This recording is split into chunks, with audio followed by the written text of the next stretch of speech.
সত্যিকার ভালো স্ত্রীর জীবনের সবচাইতে দামি সম্পদের নাম হচ্ছে তার স্বামী। মাকে, বাবাকে, পরিবারকে সবকিছু ছেড়ে ওই স্বামী নামক শব্দটাকে খুশি করার জন্য সবকিছু ছেড়ে অচেনা এক পরিবারের মধ্যে চলে আসে। সুবহানাল্লাহ। আসে তো আসে, খুব অবাক লাগে, আবার মানাইও নেই, একদম ম্যাচিং হয়ে যায়। যেখানে যাই সেই রকম একটা মেন্টালিটি আল্লাহ পাক তাদেরকে দান করেছেন ম্যাচিং হয়ে যাওয়ার জন্য।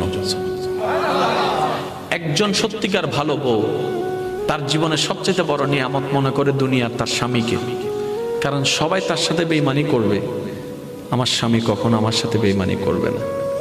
সবাই আমার হাত ছেড়ে দিবে, আমার স্বামী কখনো আমার হাত ছাড়বে না।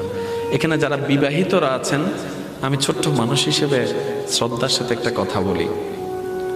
এক ঘরের নিচে থাকলে, একই ছাদের নিচে থাকলে অনেক কিছুই হবে, মন মালিন্য, পক্ষে বিপক্ষে, পছন্দ অপছন্দ অনেক কিছুই হবে। এগুলাকে ফোকাস দিয়েন না, ডিভোর্সে যায়েন না।